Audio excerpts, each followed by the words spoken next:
Então vamos lá. Abra sua Bíblia, por favor, no Evangelho de João, no capítulo 12. Nós vamos ler a partir do versículo 23 até o 33. Quero deixar claro desde já que eu não estou bravo hoje. Já me perguntaram isso de manhã, o pastor está bravo? Às vezes a gente fica um pouco indignado. João capítulo 12, nós vamos ler inicialmente do versículo 23 até o 33. E eu vou fazer algo diferente hoje. Normalmente a gente costuma ter um texto que é a base, o trilho em cima do qual a gente vai construindo. Hoje, na verdade, eu vou trabalhar com dois textos. E a ideia não é apenas que um contraste o outro, mas que também complemente, mas nos ajude a ver um aspecto distinto. Então vamos começar aqui em João capítulo 12, a partir do verso 23. O texto sagrado diz assim: Então Jesus se dirigiu a eles, dizendo: É chegada a hora de ser glorificado o Filho do Homem. Em verdade lhes digo, se o grão de trigo caindo na terra não morrer, fica ele só. Mas se morrer, produz muito fruto. Quem ama a sua vida, perde-a. Mas aquele que odeia a sua vida nesse mundo, irá preservá-la para a vida eterna. Se alguém me serve, siga-me. E onde eu estou, ali estará também meu servo. E se alguém me servir, meu Pai o honrará. Verso 27. Agora minha alma está angustiada. E o que direi? Pai, salva-me desta hora. Não, pois foi precisamente com esse propósito que eu vim para essa hora. Pai, glorifica o teu nome. Então veio uma voz do céu: eu já o glorifiquei e ainda o glorificarei. A multidão que ali estava e que ouviu aquela voz dizia ter havido um trovão. Outros diziam: foi um anjo que lhe falou. Então Jesus explicou: não foi por minha causa que veio essa voz, e sim por causa de vocês. Chegou o momento de este mundo ser julgado, e agora o seu príncipe será expulso. E eu, quando for levantado da terra, atrairei todos a mim. Ele dizia isso, significando com que tipo de morte estava para morrer. Eu quero tomar esse texto aqui como ponto de partida. Versículo 33 explica de forma muito taxativa que Jesus está falando da sua morte. Não apenas no momento quando ele diz, quando eu for levantado da terra, falando do tipo de morte, mas quando você olha já o versículo 23, ele diz: é chegada a hora de ser glorificado o Filho do Homem. Ele está tocando no assunto da sua morte. No verso 24, Jesus diz: se o grão de trigo caindo na terra não morrer, fica ele só. Mas se morrer, produz muito fruto. Quando Jesus entra no mundo, ele é chamado de o Filho unigênito de Deus, o Filho único. Mas a mesma Escritura revela que o propósito pelo qual ele veio foi para que ele deixasse de ser o unigênito, o Filho único, e se tornasse o primogênito, o primeiro de muitos. No entanto, Jesus está dizendo que a semelhança do grão de trigo, se ele não morresse, ele permaneceria sozinho. Seguiria sendo o Filho único, mas se morresse, haveria muito fruto. Então toda a conversa, ela acontece em cima da questão da sua morte. Nós estamos ainda no capítulo 12 de João, e quando você olha para os 21 capítulos, você pensa, bom, já passamos aqui da metade. Mas a verdade é que em termos cronológicos, nós estamos muito mais perto do fim do ministério de Jesus do que parece. Já no capítulo 13 nós temos a última ceia e a partir de então, apesar de vários discursos ainda no meio, nós temos os desdobramentos finais do Senhor Jesus em Jerusalém e na sua morte e no seu sacrifício. Nós sabemos e conhecemos muito bem o cenário de crise que Jesus viveu no Getsêmani, quando ele diz, Pai, se possível, passa de mim esse cálice. E o livro de Hebreus, como já vimos aqui anteriormente em outras mensagens, nos explica que ele estava oferecendo um forte clamor com lágrimas a quem o podia livrá-lo da morte. Hebreus capítulo 5, versículo 7 começa dizendo: ele, Jesus, nos dias da sua carne. É lógico que está enfatizando a sua humanidade. Nesse momento, que me parece ter sido um pouco antes do Getsêmani, o Senhor Jesus já parece estar demonstrando algum tipo de conflito. No verso 27 ele diz: minha alma está angustiada. Angustiada porque ele sabe que aproxima o seu momento. Ele sabe que se aproxima a sua hora. Então a declaração de Jesus é: e o que eu vou dizer? vou pedir ao Pai que me salve dessa hora. Ele diz, não foi precisamente com esse propósito que eu vim, justamente para essa hora. Em outras palavras, eu tenho que encarar. E é nesse momento que Jesus está externando esse dilema, que uma voz vem do céu em resposta à oração dele. Naquele momento Jesus diz, Pai, glorifica o teu nome. E a voz responde, já glorifiquei e ainda glorificarei. E nesse momento alguns começam a especular, deve ter sido um trovão, porque ouviram o barulho da voz, mas talvez não entenderam ela com clareza. Outros dizem, foi um anjo que lhe falou. Alguns entendem que foi uma comunicação celestial. Mas enquanto estão especulando o que é que aconteceu, a explicação de Jesus é o que me chama a atenção aqui no verso 30. Ele diz, não foi por minha causa que veio essa voz, e sim por causa de vocês. Em outras palavras, ele está dizendo, se fosse por causa de mim, talvez o Pai faria alguma coisa para me poupar dessa horrenda morte, desse horrendo sacrifício, e pior do que o aspecto físico, da dor, da tortura, que era a morte por crucificação, uma morte lenta, dolorosa, era carregar os pesos do pecado do mundo todo. E o Senhor Jesus está dizendo, a voz não veio por causa de mim. Em outras palavras, Deus estava dizendo, realmente você vai levar o projeto até o fim, eu vou honrar você por aquilo que você vai fazer. Mas Jesus estava dizendo, a voz falou, não foi por causa de mim, foi por causa de vocês. A Bíblia diz, Deus amou o mundo de tal maneira que deu seu Filho unigênito, para que todo aquele que nele crê não pereça, mas tenha a vida eterna. Nós podemos dizer que a vinda de Cristo, sua encarnação, sua vida na terra, seu ministério exercido, sua morte, sua ressurreição, tudo isso foi por causa de nós. Jesus está dizendo, foi por causa de vocês. E há um aspecto do Evangelho, isso não pode ser negado em hipótese nenhuma, que é aquilo que Deus resolveu fazer por causa de nós.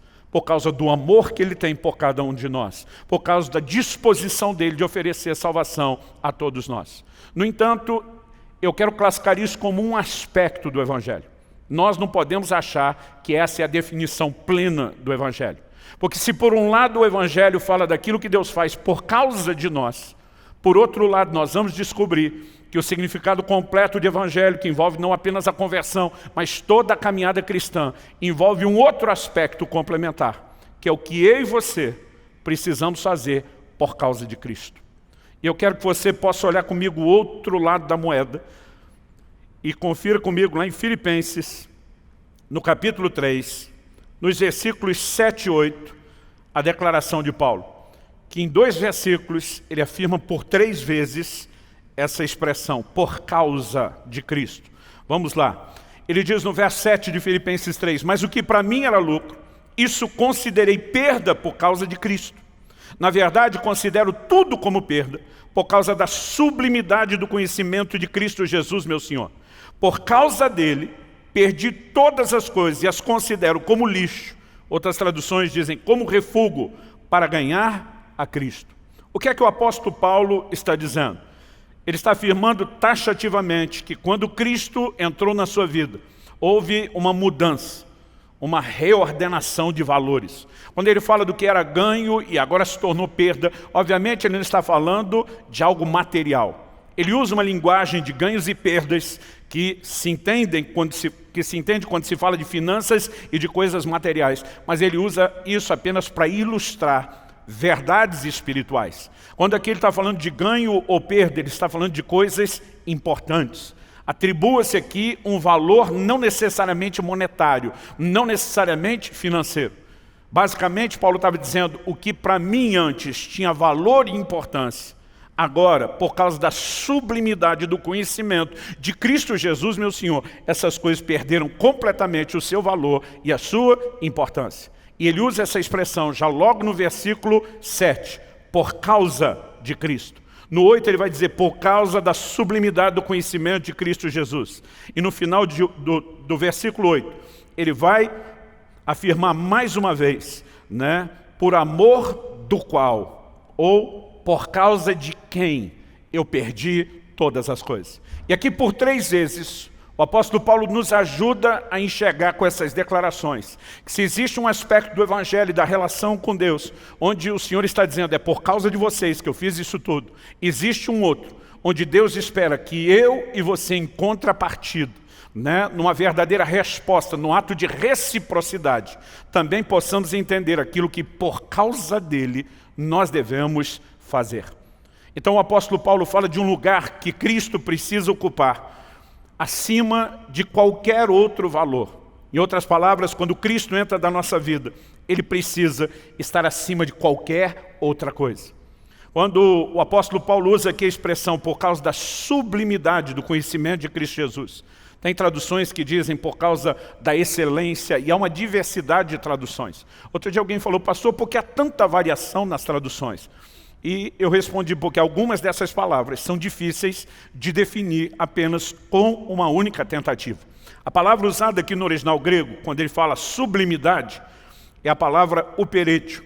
Uperetio significa manter-se sobre, sobressair-se, elevar-se, destacar-se, estar acima, ser superior, né? Em outras palavras, eu não acredito que Paulo falava apenas que o conhecimento de Cristo estava acima dos outros conhecimentos.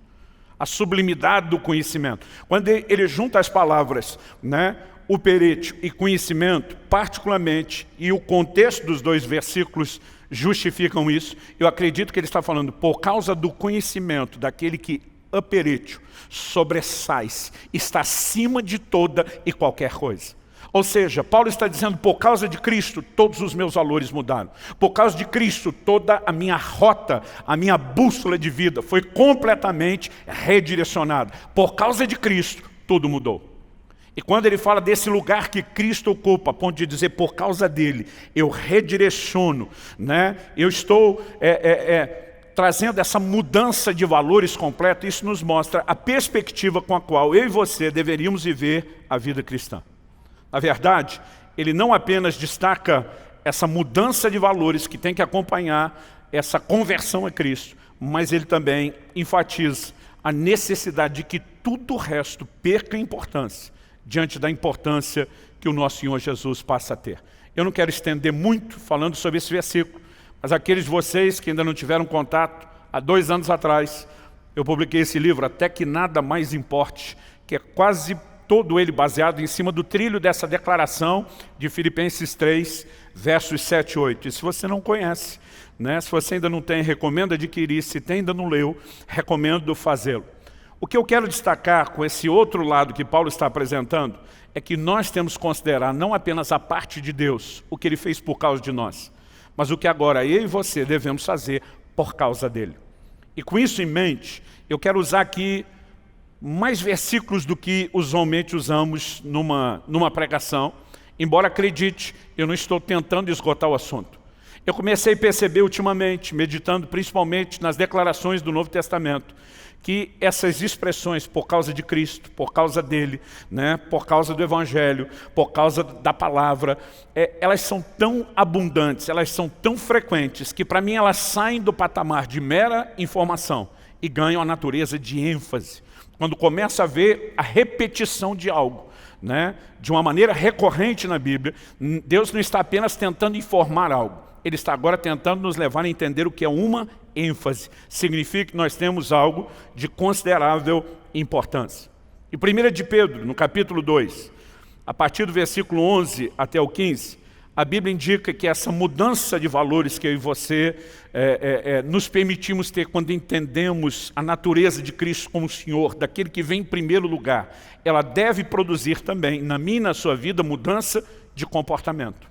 Olha o que Pedro diz, 1 de Pedro 2,11, eu vou ler primeiro o 11 e o 12, ele diz, amados, peço a vocês como peregrinos e forasteiros que são, que se abstenham das paixões carnais, que fazem guerra contra a alma, tendo conduta exemplar no meio dos gentios, para que quando eles os acusarem de malfeitores, observando as boas obras que vocês praticam, glorifiquem a Deus no dia da visitação.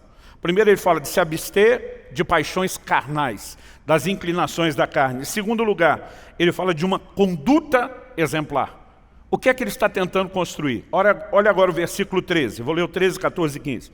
Por causa do Senhor, estejam sujeitos a toda instituição humana, quer seja o rei como soberano, quer seja as autoridades como enviadas por ele, tanto para castigo dos malfeitores como para louvor dos que praticam o bem. Porque assim é a vontade de Deus, que pela prática do bem, vocês silenciem a ignorância dos insensatos. A Bíblia está falando de uma conduta que eu e você decidimos tomar por causa do Senhor. Mais uma vez, essa expressão, por causa dele. Né? Talvez se não fosse ele, jamais decidiríamos ter esse tipo de comportamento ou mudaríamos os nossos valores, mas por causa dele é necessário mudar. Então, em cima dessa declaração de Paulo, né, de Filipenses capítulo 3, por causa de Cristo, eu quero dar como tema a minha mensagem justamente essa frase, por causa de Cristo. Por causa dele, o meu e o seu comportamento precisam mudar. Por causa dele, os nossos valores precisam mudar. Por causa dele, e não apenas ele fazendo algo por causa de nós, mas por causa dele, eu e você entendendo a resposta que devemos a ele, isso, na verdade, nos ajuda a enxergar a vida cristã de uma forma mais abrangente. E eu quero trabalhar essa ideia do que devemos fazer por causa dele, explorando talvez os 3 aspectos que mais recorrentemente aparecem, estão ligados a essa frase. Eu, de forma alguma, tentaria esgotar ou limitar o assunto nisso.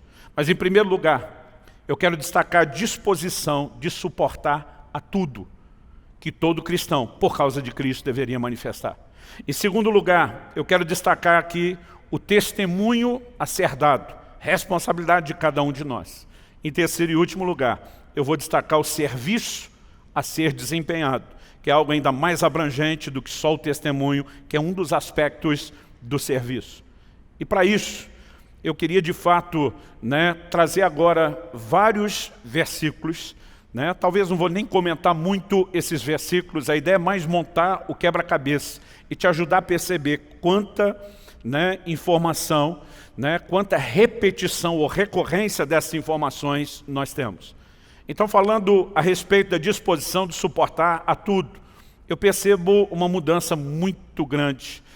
A cada década, o que dizer de cada geração, no comportamento de uma forma geral no mundo, mas principalmente em relação ao Evangelho. Hoje em dia, tentando aí usar as palavras da moçada, a gente percebe que tem uma nova geração de cristãos Nutella e não crente raiz. E nós precisamos entender como eles se posicionavam desde o início. Não apenas qual era o comportamento, mas qual era o ensino que produzia esse tipo de convicção e de comportamento. Porque nós não podemos nos apartar daquilo que desde o início tem sido estabelecido e definido como o caminho da verdade. Então, em primeiro lugar aqui, enquanto eu falo da disposição de suportar tudo, eu quero retratar alguns aspectos diferentes que envolvem renúncia, autonegação, oposição e provas e perseguições que enfrentaremos, a possibilidade, embora isso não seja o contexto da nossa nação e do nosso tempo, mas eles foram preparados para isso desde o início, de enfrentar por causa de Cristo até mesmo prisão ou perderem a sua própria vida. Então vamos olhar algumas declarações, principalmente do Senhor Jesus e junto a algumas dos apóstolos. Em Marcos, no capítulo 10, dos versículos 28 a 30, Jesus diz, em resposta a uma declaração de Pedro, algo que serve não só para Pedro, mas para todos nós. O texto diz assim: então Pedro começou a dizer, eis que nós tudo deixamos e te seguimos. Tornou Jesus, em verdade vos digo, que ninguém há que tenha deixado casa, ou irmãos, ou irmãs, ou mãe, ou pai, ou filhos, ou campos, por amor de mim e por amor do Evangelho, que não receba, já no presente, o cêntuplo, 100 vezes mais, de casas, irmãos, irmãs, mães, filhos e campos, com perseguições, e no mundo por vir, a vida eterna. Quando Pedro diz, nós deixamos tudo por causa de você, é como se Jesus respondesse grandes coisas. Cada um de vocês tem a responsabilidade de deixar tudo por causa de mim. Isso não significa que depois da renúncia eu não vá recompensá-los. Vocês podem receber muito mais ainda em vida, e diz com perseguições, com encrencas e tribulações, mas no mundo por vir, a vida eterna. Quando eu olho para essa declaração de Jesus, eu vejo ele destacando, por amor de mim e por amor do Evangelho. Você pode trocar aqui a expressão por causa de Cristo, por amor a Cristo. Você pode trocar a expressão por causa do Evangelho como por amor ao Evangelho. Ele está dizendo, quando vocês entendem que a minha pessoa e o Evangelho encontram esse lugar de tamanha proeminência e importância, então vocês precisam adequar a vida de vocês a esse novo valor. E ao olhar para isso eu vejo que o Senhor Jesus esperava o quê? Nada mais, nada menos do que uma disposição de renúncia. Isso envolve também a autonegação. Em Lucas 9, 23 e 24, Jesus afirma o seguinte: dizia a todos: se alguém quer vir após mim, a si mesmo se negue, dia a dia tome a sua cruz e siga-me. Pois quem quiser salvar a sua vida, perdê-la-á. E quem perder a vida por minha causa, esse a salvará. O perder a vida aqui não era só literal, poderia chegar às últimas consequências. Mas Jesus está falando principalmente de autonegação, de morrer para si mesmo. Em 2 Coríntios 4:11, Paulo usa essa declaração e diz: porque nós que vivemos, somos sempre entregues à morte por causa de Jesus, para que também a vida de Jesus se manifeste em nossa carne mortal. Quando ele diz somos sempre entregues à morte, não é a morte literal, porque essa só poderia acontecer uma única vez. Mas quando ele está falando do sempre, é a mesma declaração que ele faz em Romanos 8:36, todo dia morro. Era morrer para si, né? Morrer para a sua própria carne, para o seu ego, para o seu eu, para a satisfação, né, carnal. E aqui ele mostra, justamente por meio dessa declaração, somos sempre entregues à morte por causa de Jesus. Eu olho para uma geração que quer viver a parte que interessa do Evangelho e descartar aquilo que eles não julgam interessante. Eu olho para uma geração que quer viver o bônus, mas não quer reconhecer que existe ônus de compromisso, de fidelidade a Deus, quando se abraça o Evangelho. E muitas vezes nós não percebemos, porque a abertura do ângulo é algo que no início não parece produzir muita diferença, mas lá na frente vai fazer muita diferença. E as pessoas começam um processo paulatino, lento, gradual, sem perceber que estão negociando um nível de compromisso, de rendição e entrega que jamais poderia ter sido negociado. Enquanto a maioria das pessoas hoje em dia ouve um evangelho que parece ter como única proposta melhorar a vida terrena, o que a primeira geração proclamava e ouvia era algo que já chegava com uma advertência: se você se comprometer com Cristo, você vai pagar um alto preço. Olha o que Cristo ensinou sobre oposição. Lucas 6, 22, 23. Ele diz: bem-aventurados sois quando os homens vos odiarem e quando vos expulsarem da sua companhia, vos injuriarem e rejeitarem o vosso nome como indigno, por causa do Filho do Homem. Regozijai-vos naquele dia e exultai, porque grande é o vosso galardão no céu, pois dessa forma procederam seus pais com os profetas. Jesus estava dizendo: esperem não popularidade, esperem ser odiados, expulsos da companhia deles, injuriados, esperem que rejeitem o nome de vocês, tratando vocês de forma indigna. E é interessante porque, embora a história do protestantismo no Brasil ela seja relativamente nova, né? Nós não temos aí, para falar de boca cheia, 2 séculos de história. Quando as primeiras igrejas protestantes começaram a ser plantadas e estabelecidas, você não tem noção do que os missionários enfrentavam e passavam. Perseguição de todo tipo e de todo gênero. À medida que o tempo foi passando e a própria igreja foi estabelecendo e crescendo, o quadro vai mudando. Quando eu era criança, a gente percebia ainda muita zombaria em relação a quem abraçava a fé. Eu me lembro, né, exatamente do que tinha que enfrentar em relação a qualquer amigo do bairro, da escola, no trabalho, em qualquer lugar, quando você se posicionava e dizia: eu creio em Jesus, eu sirvo a Jesus. Era todo tipo de zombaria. Hoje nós estamos vivendo uma época diferente, onde talvez o próprio crescimento da igreja tenha nos levado a um lugar de aceitação e popularidade. Mas essa aceitação e popularidade só tem acontecido porque o nosso estilo de vida se tornou tão parecido com o deles que a gente já não incomoda mais ninguém. Então eles já não se sentem tão ameaçados, eles já não nos tratam como já fomos tratados um dia. Eu não estou aqui não estou aqui tentando dizer que a gente tem que ressuscitar algum tipo de hostilidade. Eu estou dizendo que algo está mudando e nós não percebemos que à medida que a igreja cresce, nós estamos comprometendo a essência do Evangelho. Nunca antes na história da igreja brasileira nós tivemos tanta gente nas igrejas. Mas nas palavras do meu amigo pastor Marcelo Jamal, as igrejas nunca estiveram tão cheias de tanta gente vazia como nós temos atualmente. Porque o relacionamento com o Evangelho, né, ele vem se distanciando cada vez mais daquilo que o Senhor propôs. Vamos sair da oposição das pessoas e falar só de provas, das oposições das circunstâncias.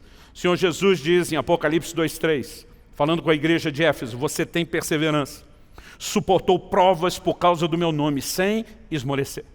Ele estava falando de uma igreja que aguentava o tranco por causa dele.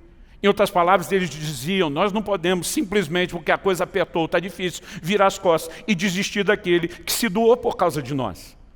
Quando você olha para a história da igreja, é uma história que foi construída com sangue, com suor, com lágrimas, gente sacrificando, gente entregando a própria vida em prol do Evangelho, gente que se posicionava e dizia, não importa se vão nos perseguir, se vão nos prender, se vão nos difamar, se vão nos maltratar, isso não muda o nosso comprometimento com Jesus. E a frase, por causa dele, era lembrança o tempo todo. Ele vem em primeiro lugar. E porque ele ocupa esse lugar, toda a minha vida vai orbitar em torno do senhorio dele e da importância que ele tem. Hoje em dia, sem que a gente perceba, a perspectiva do Evangelho tem se tornado tão antropocêntrica, colocando o homem e não Cristo no centro.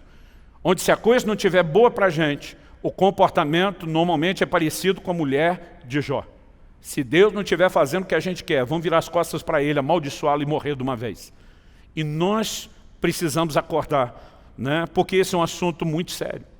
Cristo preparou os primeiros discípulos, né? Dizendo para eles, vocês vão enfrentar provações. Na parábola do semeador ele diz, se não desenvolver raiz, se não tiver profundidade, tentar ser superficial, vocês não vão sobreviver nem às provas. Mas ele olhava para alguns desses cristãos e diziam, por causa do meu nome, vocês aguentaram o tranco e não esmoreceram, não desanimaram. Existia o aspecto das perseguições. Em Mateus 5, 10 e 11, no Sermão do Monte, Jesus diz, bem-aventurados os perseguidos por causa da justiça, porque deles é o reino dos céus. Bem-aventurados sois quando por minha causa vos injuriarem, vos perseguirem, mentirem e mentindo disserem todo mal contra vós. Os apóstolos sustentavam este diálogo para a próxima geração.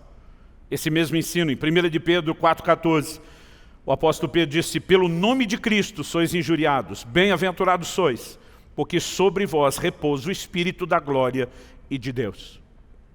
Agora, o que me assusta é olhar para uma geração, se Deus não fizer o tempo todo tudo o que eles querem e não tratá-los como filhos mimados, o compromisso com Deus rapidamente, né, se deteriora e é comprometido.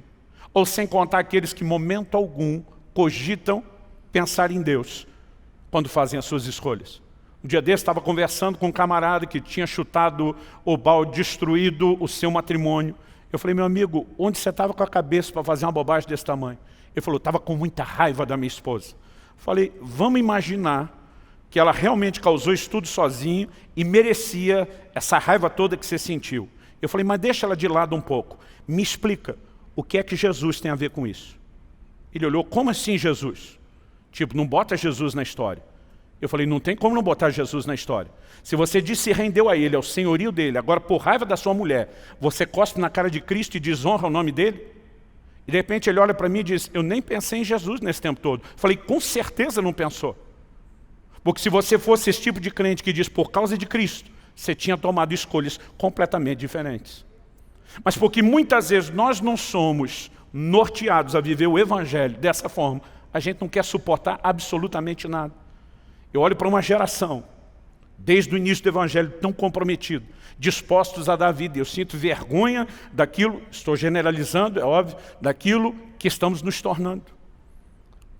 Sem contar que nós não vivemos o que eles viveram. O Senhor ainda falava com eles a respeito de serem presos, esse nível de perseguição, e até mesmo perder a vida. Vamos ver algumas declarações, principalmente de Paulo. Em Filipenses, capítulo 1, de 12 a 14, ele diz, quero ainda, irmãos, cientificar-vos de que as coisas que me aconteceram têm antes contribuído para o progresso do Evangelho, de maneira que as minhas cadeias em Cristo se tornaram conhecidas de toda a guarda pretoriana e de todos os demais. E a maioria dos irmãos, estimulados no Senhor por minhas algemas, ousam falar com mais desassombro a palavra de Deus. Você não vê aqui um crente murmurando.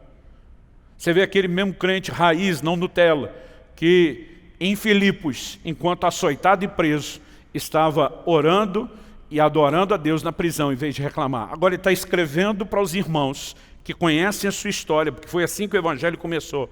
Ele diz, gente, vocês não sabem de nada. Não foi só essa prisãozinha passageira em Filipos. O que eu estou enfrentando agora está sendo uma bênção. Ele diz, toda a guarda pretoriana já foi evangelizada.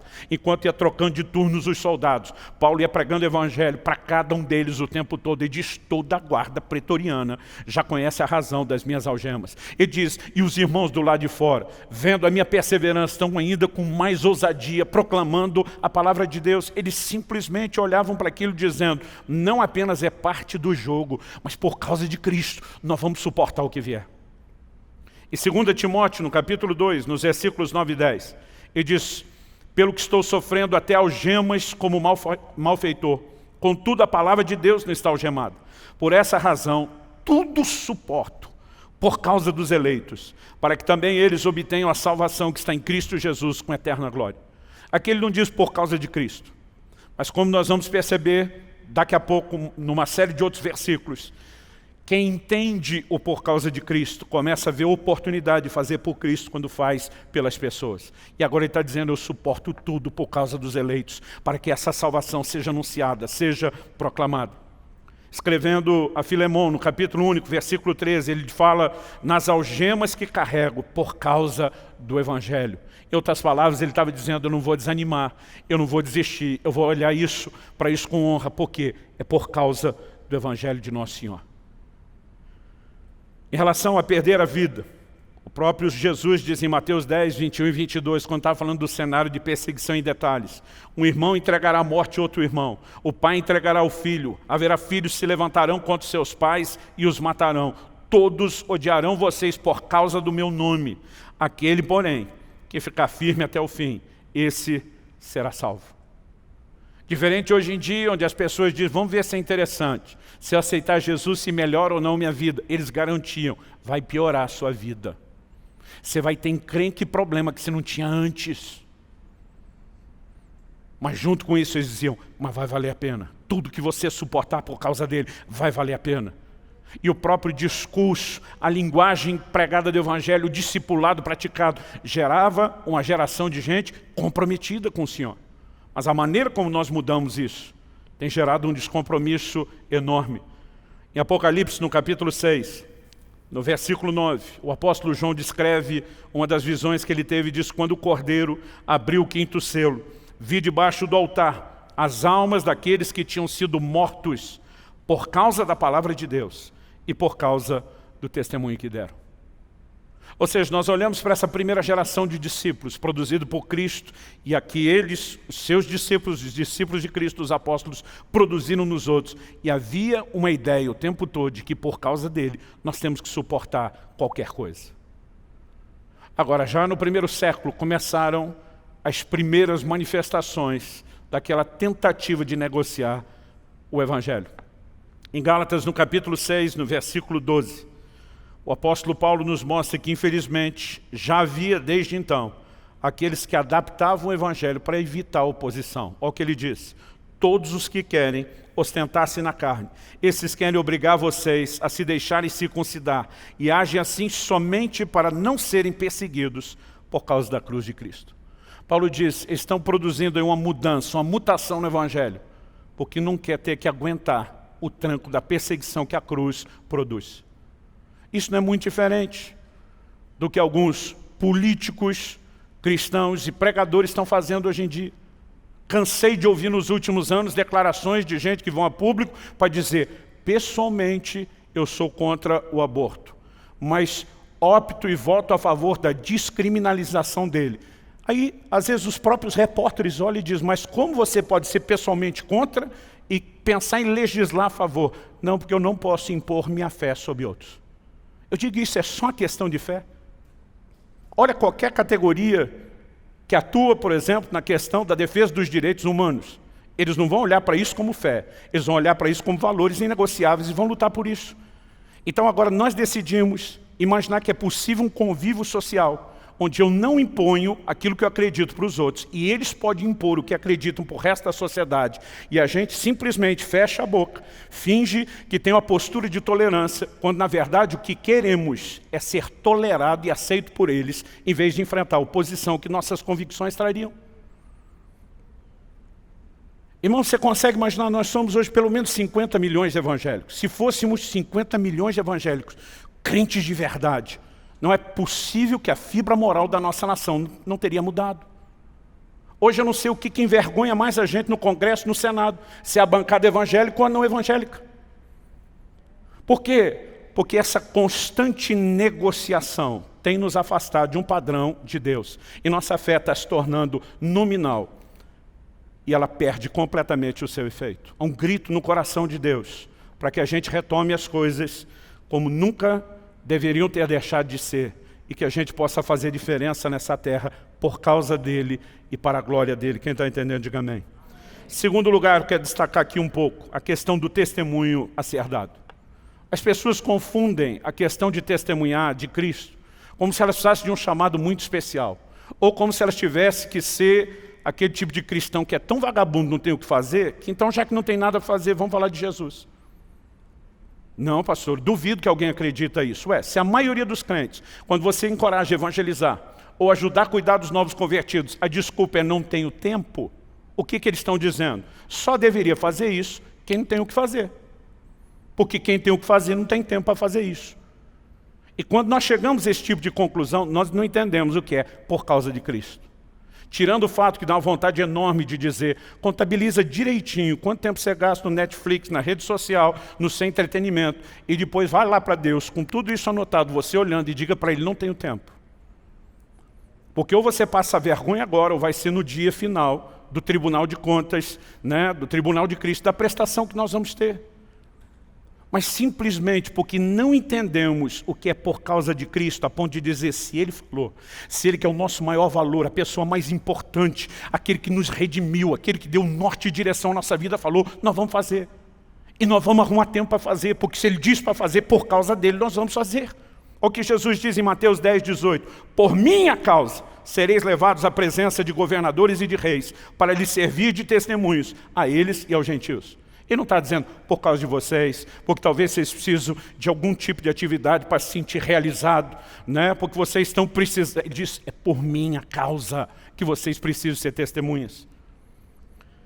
Em 1 Coríntios, no capítulo 9, de 19 a 23, Paulo diz que ele estava disposto a fazer qualquer coisa por causa do Evangelho. Olha a declaração dele.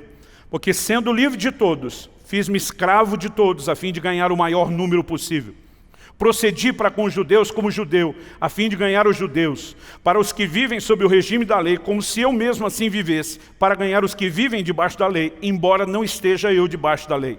Ao sem lei, como se eu mesmo fosse, não estando sem lei para com Deus, mas debaixo da lei de Cristo, para ganhar os que vivem fora do regime da lei. Fiz-me fraco para com os fracos, com o fim de ganhar os fracos. Fiz-me tudo para com todos, com o fim de por todos os modos salvar alguns. Agora olha o que ele diz finalmente. Tudo faço por causa do Evangelho, com o fim de me tornar cooperador com ele. Agora, como que nós conseguimos partir de uma primeira geração do Evangelho que dizia, eu faço tudo por causa do Evangelho, para nos tornarmos uma geração que diz, eu não posso fazer nada por causa do Evangelho? Como nós conseguimos essa discrepância de comportamento, de entendimento e de valores? Porque, como eu disse, a abertura do ângulo lá no início não parece ser grandes coisas, mas lá na frente vai produzir muita diferença. Esse Paulo diz em Atos 20, 24, falando aos presbíteros da igreja de Éfeso, porém nada considero a vida preciosa para mim mesmo, desde que eu complete a minha carreira, o ministério que recebi do Senhor Jesus para testemunhar o Evangelho da graça de Deus. Ele diz, minha vida deixou de ser importante quando eu recebi uma missão de comunicar o Evangelho. Isso vem primeiro, o resto ficou para trás. E quando a gente percebe que isso os norteava, o próprio João, quando escreve as revelações do Apocalipse, ele está na ilha de Patmos. Eu, quando garoto, li esse texto e achava que talvez ele estivesse lá como missionário, ou passeando, nessa ilha grega. Mas João diz o seguinte, Apocalipse capítulo 1, verso 9. Eu, João, irmão vosso e companheiro na tribulação, no reino e na perseverança em Jesus, achei-me na ilha chamada Patmos, por causa da palavra de Deus e do testemunho de Jesus. A tradição, que não era o ensino escrito, mas transmitido apenas de forma oral nas primeiras gerações de cristãos, diz que tentaram martirizar, matar João, não conseguiram, então o mandaram para o exílio na ilha de Patmos. É quando ele está lá, exilado, pagando a conta, entre aspas, da disposição de obedecer a Deus e não aos homens, que ele tem essas revelações. E a declaração dele é a mesma, faz coro com os demais, por causa da palavra de Deus, por causa do testemunho de Jesus. E terceiro e último lugar, eu quero falar do serviço a ser desempenhado, que abrange o testemunho, mas é maior do que isso. E acredito que a perspectiva que nós devemos ter, é o que eu falei logo no início, devemos ver Jesus por trás de cada pessoa, que nos dispomos, seja testemunhar, seja cuidar ou servir. Precisamos enxergar dessa forma, porque Cristo espera que a gente enxergue dessa forma. Aliás, é por esse prisma que nós vamos ser julgados. Em Mateus 25, dos versículos 35 a 40, no que a Bíblia chama de o juízo das nações, Jesus diz que no final, ele vai ter um encontro com um grupo de pessoas e vai dizer, porque eu tive fome e vocês me deram de comer, tive sede e vocês me deram de beber, eu era forasteiro e vocês me hospedaram, eu estava nu e vocês me vestiram, enfermo e me visitaram, preso e foram me ver. Então os justos perguntarão, quando foi que vimos o Senhor com fome e lhe demos de comer? Ou com sede e lhe demos de beber? Quando foi que vimos o Senhor como forasteiro e o hospedamos? Ou nu e o vestimos? E quando foi que vimos o Senhor enfermo ou preso e fomos visitá-lo? Os próprios justos vão dizer, nem a gente tomou conhecimento de ter feito isso para o Senhor. O Senhor Jesus diz, o rei respondendo lhes dirá, em verdade lhes digo, que sempre que o fizeram a um desses meus pequeninos irmãos, foi a mim que o fizeram. Em outras palavras, ele está dizendo mesmo que vocês não estivessem conscientes. Quando vocês faziam aquilo que eu esperava que vocês fizessem, quando vocês faziam para as pessoas, eu entendo e recebo como se estivesse fazendo para mim. Ou seja, a ideia de servir por causa de Cristo não é apenas porque Ele mandou, não é só porque Ele espera, é porque temos a oportunidade de demonstrar toda a nossa honra, gratidão, o lugar de importância que Ele merece, quando nos dedicamos a servir. E 2 Coríntios 4:5, Paulo diz que essa disposição de serviço tem que ser por causa de Cristo. Olha a declaração dele, porque não pregamos a nós mesmos, mas a Jesus Cristo como Senhor, e a nós mesmos como servos de vocês, por causa de Jesus. Ele diz, quando pregamos Jesus, nós vamos apresentá-lo para ser Senhor da vida de vocês, mas nós vamos nos apresentar como servos de vocês, por causa de Jesus. Paulo está dizendo, por causa dele, nós não conseguimos enxergar outra dinâmica de relacionamento com quem quer que seja, a não ser como uma oportunidade de serviço por causa de Jesus. Quem está entendendo, diga amém. Muitas vezes o por causa de Cristo se confunde na leitura bíblica com o por causa de vocês, como eu mencionei antes. Paulo escolheu retardar o seu encontro com Cristo para servir a igreja, pelo menos é o que ele diz para os irmãos de Filipos. Filipenses capítulo 1, eu vou ler do verso 21 a 25, Paulo diz, porque para mim o viver é Cristo e o morrer é lucro. Entretanto, se eu continuar vivendo, poderei ainda fazer algum trabalho frutífero. Assim não sei o que devo escolher. Estou cercado de dois lados. Outra tradução diz, estou em aperto. Tendo o desejo de partir e estar com Cristo, que é incomparavelmente melhor. Ele diz, mas por causa de vocês, é mais necessário que eu continue a viver. E ele diz, convencido disso, estou certo de que ficarei, permanecerei com todos vocês, para que progridam e tenham alegria na fé. Em outras palavras, Paulo diz, embora para mim, pessoalmente, a melhor escolha seja o céu, ele estava dizendo, o céu pode esperar. Porque se eu tiver uma oportunidade, eu vou escolher servi-los.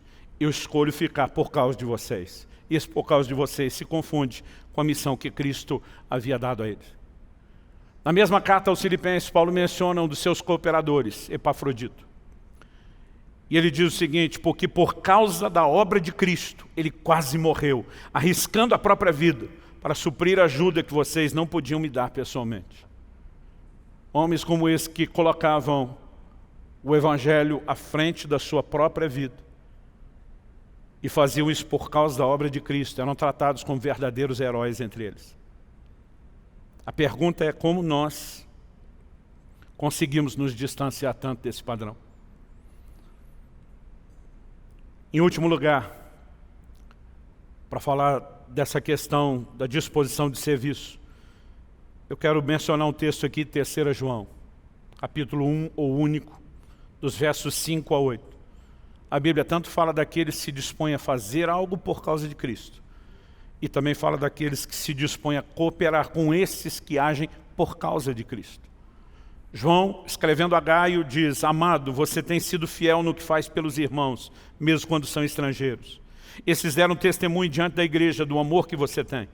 Você fará bem encaminhando-os em sua jornada de um modo que agrada a Deus, pois foi por causa do nome, aqui o nome com N maiúsculo, por causa do nome, está falando do nome de Jesus, que eles saíram sem receber nada dos gentios. Portanto, devemos acolher esses irmãos para que nos tornemos cooperadores com eles na proclamação da verdade. Gente, imagina que as viagens de antigamente não tinham nada a ver com as facilidades do mundo moderno. Primeiro que nós temos a capacidade de nos locomover em grandes distâncias de uma maneira muito mais rápida que eles. Segundo, nós temos todas as facilidades do mundo eletrônico. A pessoa hoje em dia vai viajar, tudo que ela precisa é que o cartão de crédito tenha condições de funcionar em qualquer lugar, está tudo resolvido. Naquele tempo, quando saíam para uma jornada a pé, eles não tinham como carregar alimento demais. Em algum momento não teria mais alimento e nem necessariamente pontos de apoio para a viagem, de compra e venda.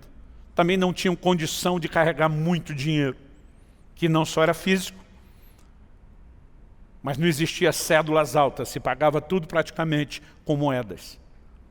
Então essas pessoas saíam sem saber como seria, contando que ao longo do caminho encontrassem crentes que amavam o Senhor como eles, a ponto de dizer: nós vamos hospedá-los, nós vamos recebê-lo, aqui você tem pouso e guarida, e a gente te empurra mais um pouco, até que você ache quem te receba e te empurre mais um pouco. A Bíblia diz: por causa do nome, eles saíram sem receber nada dos gentios, sem saber como seria. E ele diz: quando vocês se unem a esses que por causa do nome saíram dando tudo de si, vocês se tornam cooperadores da verdade. Essa era a visão que eles tinham, por causa dele, por causa do nome. Agora, se fôssemos avaliados por esse termômetro, seja na disposição de suportar tudo, seja em relação ao testemunho que damos, ou melhor, que quase não damos, ou em relação à disposição de serviço, ou à falta dela, a pergunta é: se fôssemos avaliados por esse tipo de termômetro, como é que eu e você estaríamos diante de Deus? Eu concluo aqui repetindo que o Evangelho abrange o que eu chamaria dos dois lados da moeda. Se por um lado nós precisamos reconhecer o que Cristo fez por nossa causa, por outro lado nós devemos reconhecer também o que nós devemos fazer por causa de Cristo. No entanto, o diálogo de uma geração que fugiu do padrão é: você não tem que fazer nada. Foi tudo feito por você. É verdade que em relação à sua salvação, está tudo pronto e não tem esforço, não tem nada que produza merecimento. O problema é que nós confundimos o como ser salvo com o para que fomos salvos. E misturamos coisas que deveriam ser distintas, complementares, mas distintas. Então, em Efésios 2, 8 e 9, a Bíblia diz: pela graça sois salvos, mediante a fé. Isso não vem das obras, é um dom de Deus para que ninguém se glorie. E normalmente a gente para aí e diz: ninguém é salvo pelas obras, a salvação é pela fé. Verdade. O que eu questiono é porque a gente para no versículo 9 e finge que não tem o versículo seguinte, o 10. Porque o versículo seguinte, o 10, Paulo diz: porque somos feitura dele, criados em Cristo Jesus para as boas obras. Então, se é justo dizer que nós não somos salvos pelas obras, teria que ser exatamente tão justo quanto dizer que fomos salvos para elas. Agora, porque não somos salvos por elas, porque elas não têm a ver com o como salvos, nós como somos salvos, porque elas não têm a ver com como somos salvos, nós jogamos fora o porquê somos salvos.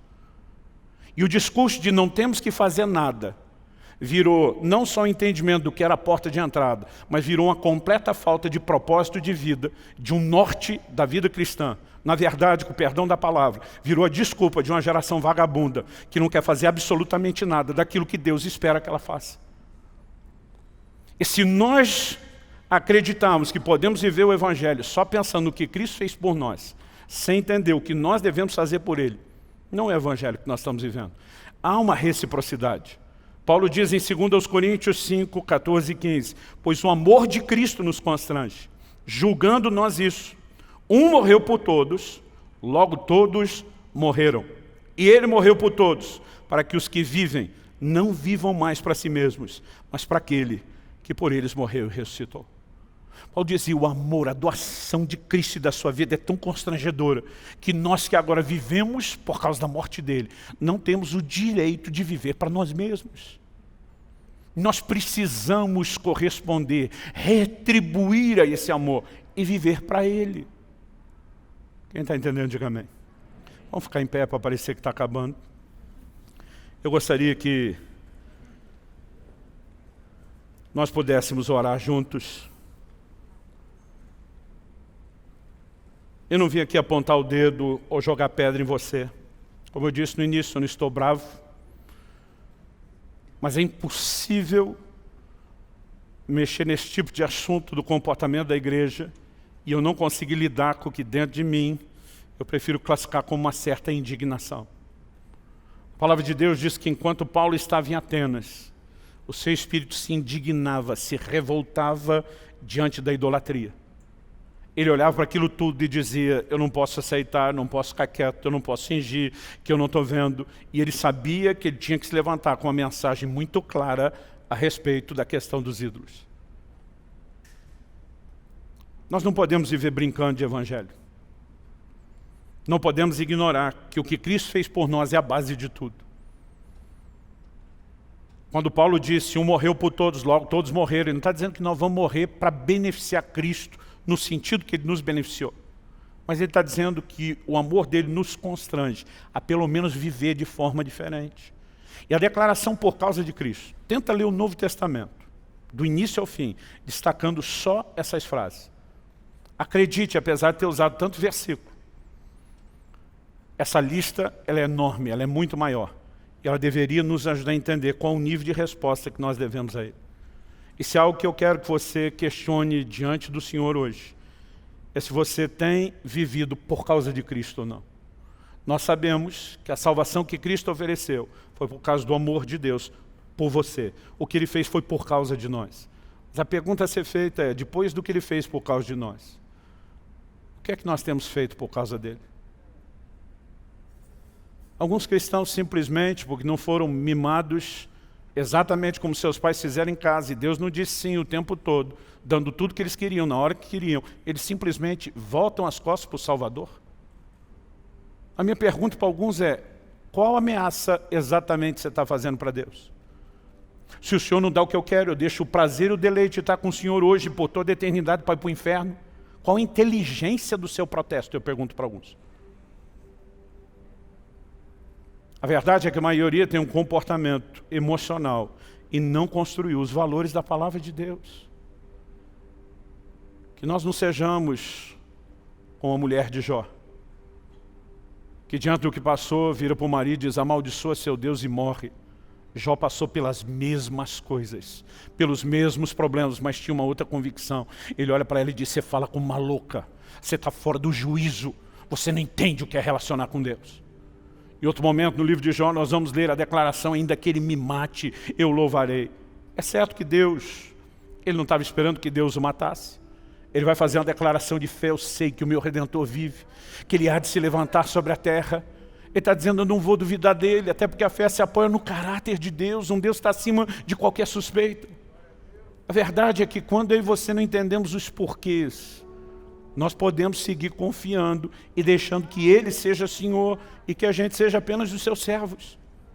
E por causa dEle, a gente aguenta o que vier. Paulo diz, eu aprendi a viver contente em toda e qualquer situação. Não importa se é abundância, se é escassez, eu posso tudo naquele que me fortalece. E diz, eu não tiro minhas forças das circunstâncias, e encaro as circunstâncias por causa dEle.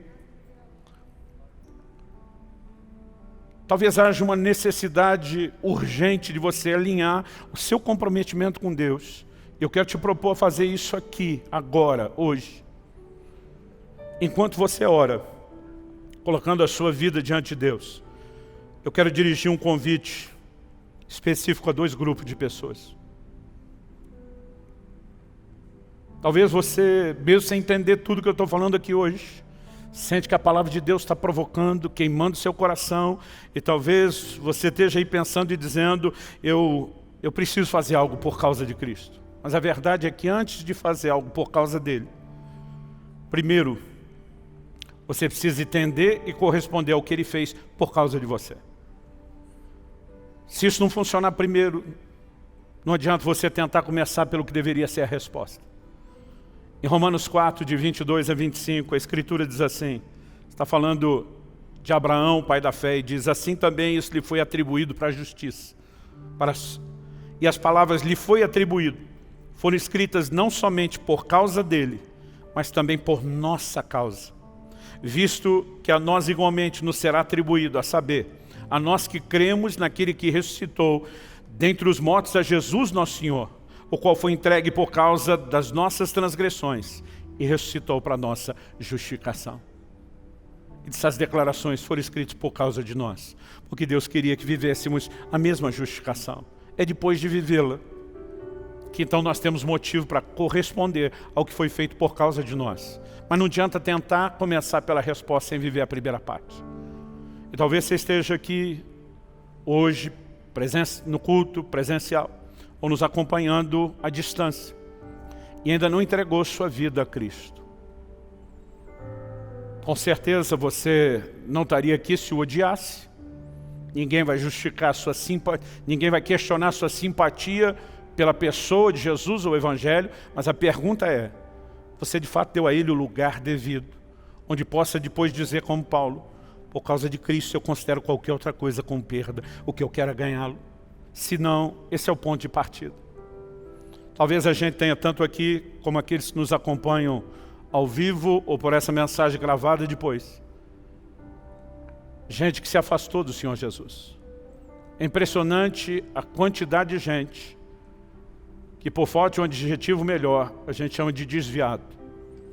A Bíblia fala de alguns que se desviaram do caminho, se apartaram da fé. Enquanto você ouve a palavra de Deus, você sabe que o discurso de um homem não poderia mexer com você, como o que está acontecendo aí do lado de dentro. E você sabe que Deus está te chamando de volta. Você sabe que Ele estende mais uma vez o amor, a misericórdia, a bondade que você já provou um dia, dizendo, eu quero que você volte, eu quero restaurar você. Eu não quero abrir mão de você, eu não quero perdê-lo. E hoje em dia, se somos pelo menos 50 milhões de evangélicos na nação, há uma estimativa desde que éramos 30 milhões, que não parece ter mudado, de que para cada um crente firme dentro da igreja, você tem um desviado do lado de fora. Isso nos coloca numa nação com 50 milhões de desviados. Gente que já teve alguma experiência com Cristo, mas não permaneceu na fé.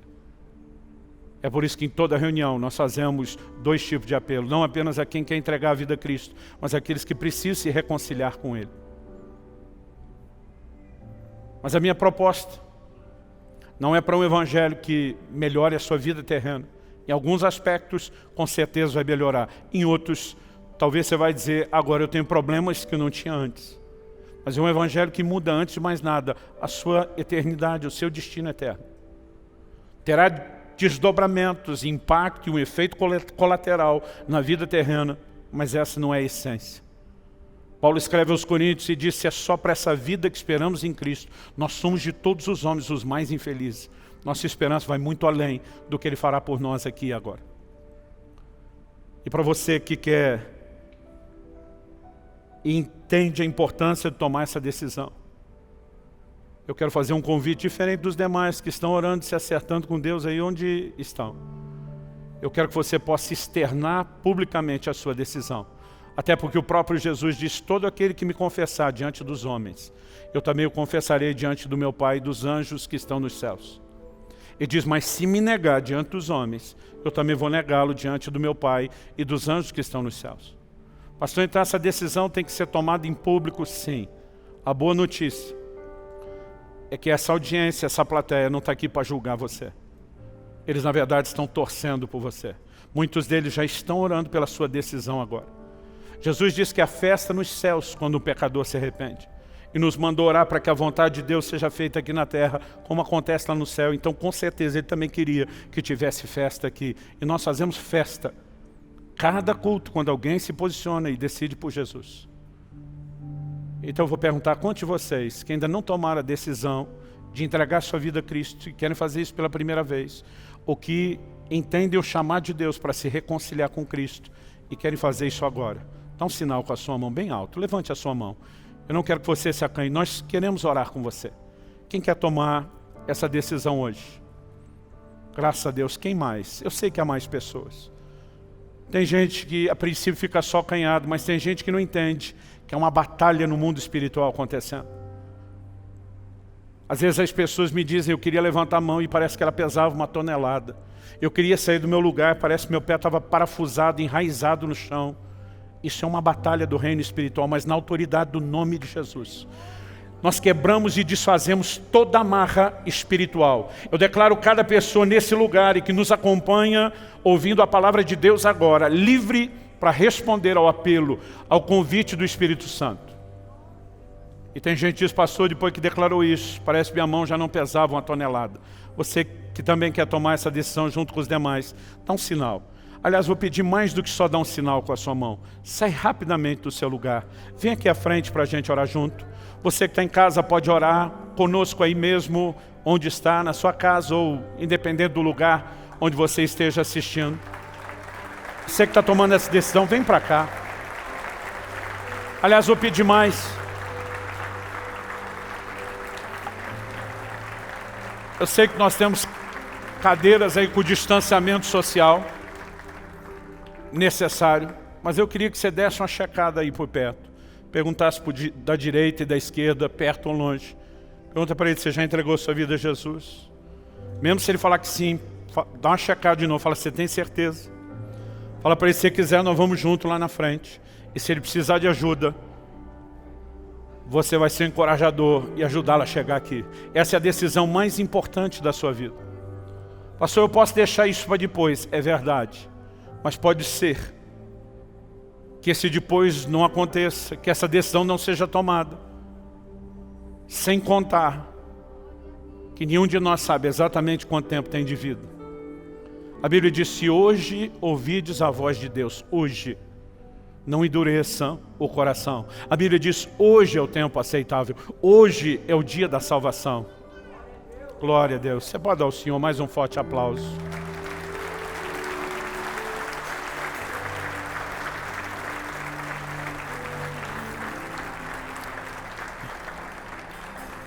Quero só que vocês me ajudem a ter certeza que nós temos um conselheiro para cada pessoa.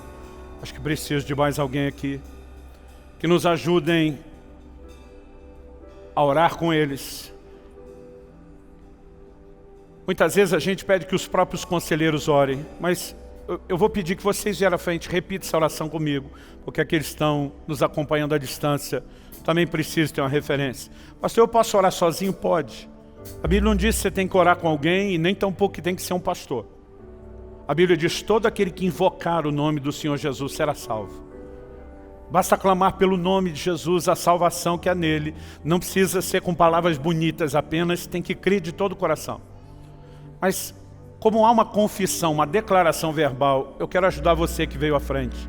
Então vou pedir, se você puder concordar no seu coração e depois de mim falar com sinceridade, vou pedir que você repita em voz alta essa oração. Pode ser? Diga assim comigo, Senhor Jesus, eu reconheço a minha condição de pecador, mas te reconheço como meu Salvador. E hoje, eu não apenas creio na tua morte e ressurreição, mas eu entrego o controle da minha vida nas tuas mãos. Eu te confesso a partir de hoje como meu Senhor. Eu recebo pela fé o perdão dos meus pecados. E eu clamo que a partir de hoje possa viver a nova vida em Cristo Jesus.